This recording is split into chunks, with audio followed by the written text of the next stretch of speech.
Last year, I actually attended the Association of Talent Development Conference. And one of the speakers there that really kind of impressed me. There were many speakers that impressed me. Well, not yeah, there were several speakers that impressed me. Let me put it that way.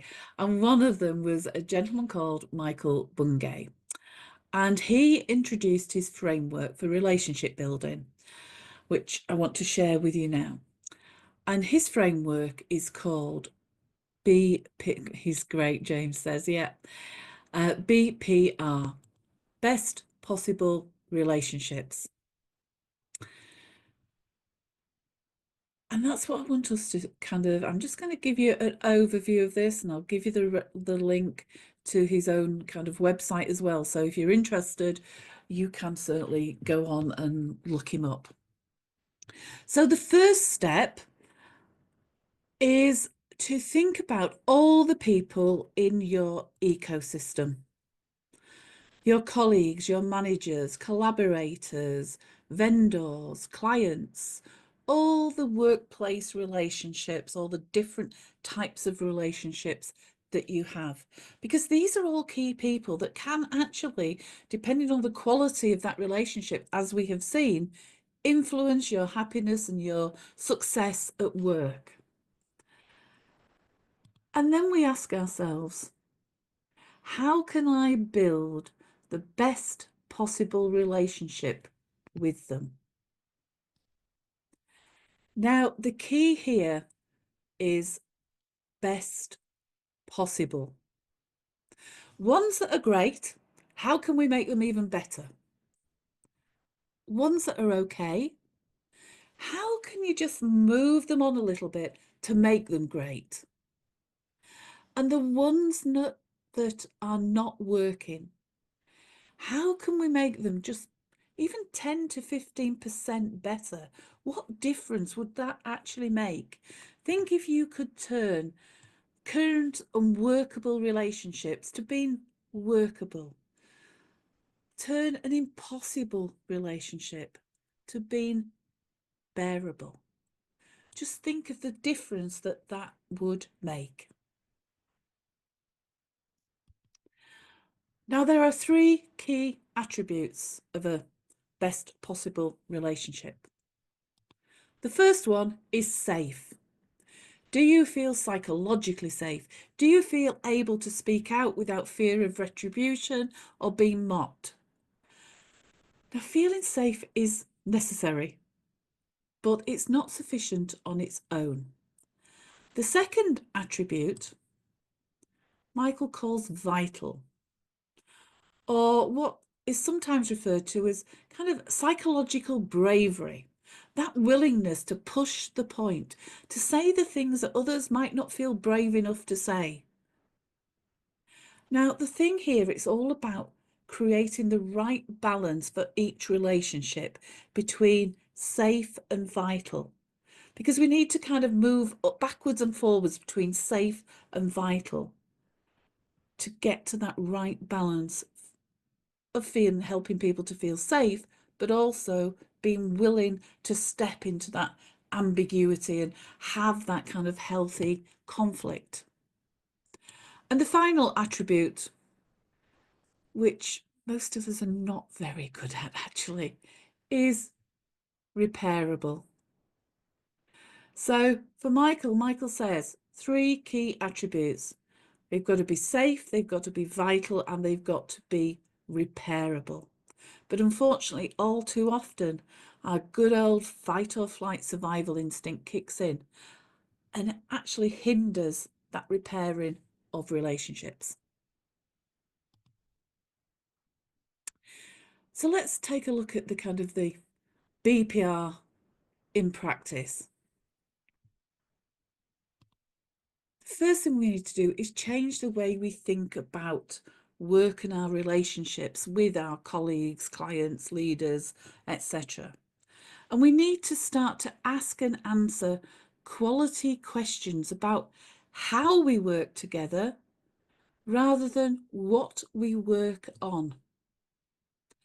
Just think about yourself in this situation. Most of us tend to be drawn to the work.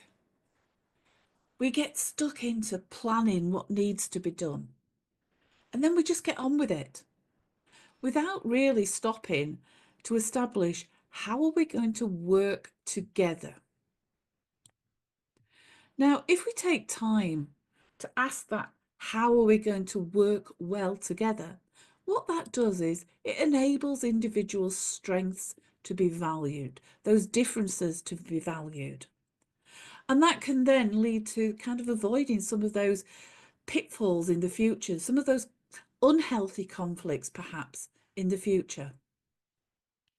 And the key thing here is to remember to let the relationship drive the work, because work happens through people, and that's the key. And one thing that we tend to overlook, and often it comes back to all those things that you told me about at the beginning, that lack of time, the pressure that's on us in the workplace, the stress and anxiety, which actually hinders our best decision making and our best thinking, that actually all these things are hindering developing this best possible relationship. There are five key questions that you ask, you answer, and you discuss together. Now, the first question is about your strengths. And you need to ask yourself these questions, come up with the answers, and then share these with the people that you're working with. And they need to do exactly the same. So you can share them, get to know one another. So you ask questions of yourself like, when do I do my best work? You ask your colleagues, when do they do their best work? What does actually best look like to you? Because of course, yeah, doing your best work is very subjective. So what does best actually look like to you? What do you know to be true about your own behaviour? How much risk are you comfortable with? What projects and type of tasks do you really shine at? So those are just a selection, a flavour of the types of questions we need to be asking ourselves and answering and sharing. The second question is around our preferences and working practices.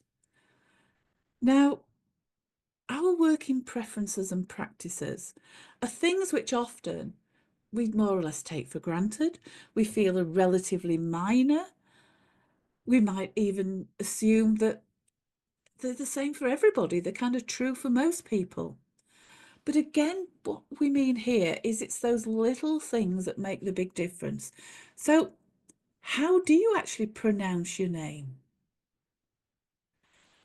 What pronouns do you prefer? How do you prefer to be communicated with? What constitutes a good meeting for you? Do you prefer to stop and take a lunch break or not?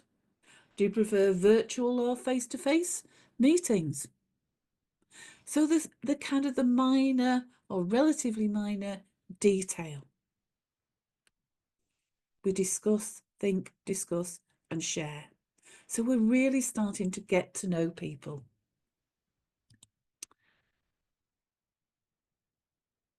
Thinking next, moving on to talk about a good experience for you. What can you learn? And again, you've done a little bit of reflecting here about good working relationships. What can you learn from those past good experiences? And discuss what a really good relationship, working relationship, is like for you. And having that conversation with your colleagues. Likewise, then, we discuss the bad as well, just as we did earlier. What can you learn from your past bad experiences? What hasn't worked for you in the past? What has made your past relationships actually hard work? And the last question, which is a mighty powerful question, I think, is How will we fix things when they go wrong? Now, the power of this question is actually because we're admitting up front that we might not always get it right, that things might go wrong. But we're also thinking about how will we come back together? How will we actually fix it when or if things do go wrong? So those are the 5 questions in that Michael, or the 5 areas that Michael actually suggests asking those questions in. So the biggest wins of, for me, I think, of the best possible relationships is it gives you permission to keep talking about your relationships.